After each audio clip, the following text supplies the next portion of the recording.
As displayed when paying homage to President George H.W. Bush, former Senator Robert Dole of Kansas has always been known for his fortitude. So it comes as no surprise that he's taking his diagnosis of stage 4 lung cancer in stride. How are you doing? Oh, I'm doing very well, but I have to keep in mind I'm also going to be 98 in July, so I'm getting to be a senior citizen. A citizen with a lifetime of public service behind him. Senator Dole and his wife Elizabeth, herself a former senator and cabinet member, recently talked with us about his storied career. He has these values that I think were forged in that little town in Russell, Kansas by a wonderful, caring, loving family. Dole was a high school athlete who wanted to be a doctor, but World War II intervened. He was a young army captain advancing against German fortifications in Italy. The Germans got him with machine gun fire. They crushed his right shoulder. His spinal cord was injured. And he actually, Rita, he lay on the battlefield for 10 hours. Bob Dole lost the use of his right arm and would spend 3 years recuperating. But what he focuses on is the support from his hometown, symbolized by this cigar box.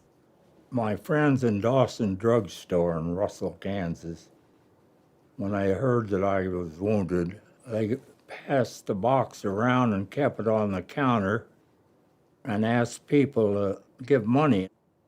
When you decided to marry him, did he ever say to you, look, you're getting somebody who's got some limitations? He never said that to me, but let me share with you what happened when we were visiting my parents in North Carolina. Bob left his bedroom, and he had a towel over his shoulder that had been crushed. He walked up to my mother, and he said, Mrs. Hanford, I think you should see my problem. Mother looked at Bob, and she said, Bob, that is not a problem. It's a badge of honor. What that says about the character of both of those dear people that I love so much. You just fell for him. Oh, yes. Bob and Elizabeth Dole married in 1975. He has one daughter, Robin, from his first marriage. He decided on a life of public service while still recovering from his wounds.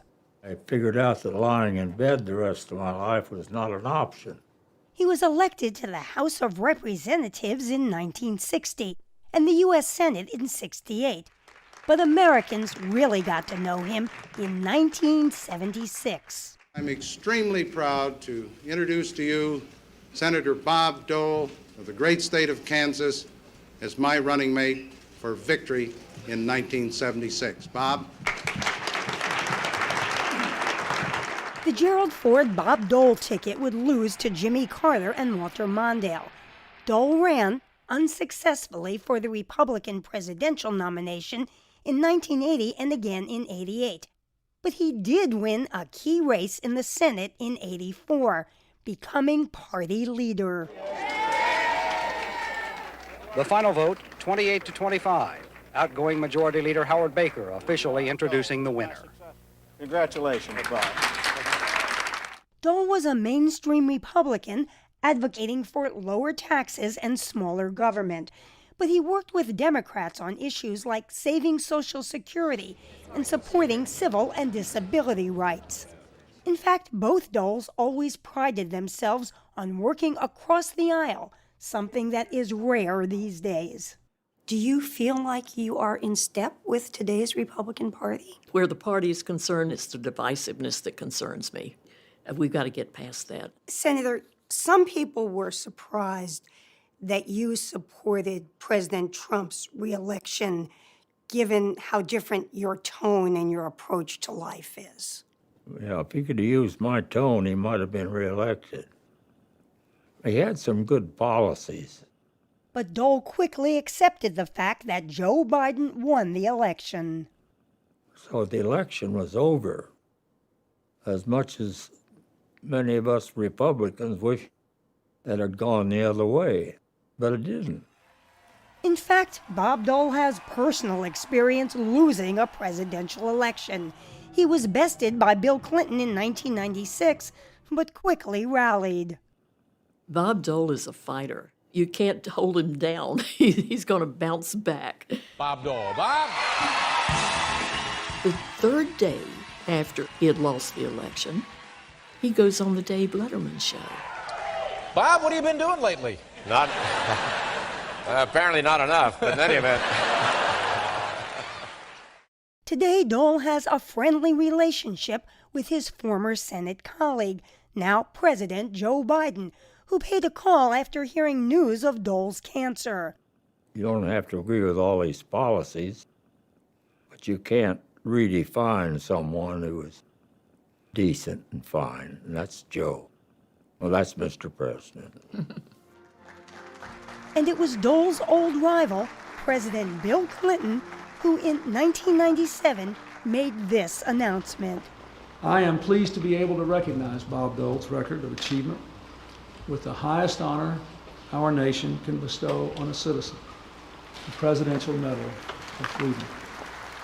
Clinton also asked Dole to lead the effort to build the National World War II Memorial. Dole helped raise some $170 million in private funds and would frequently visit the memorial to greet fellow veterans. Just one of many good works he carried out after leaving the Senate. My pledge one time was to make a difference in the life of at least one person every day.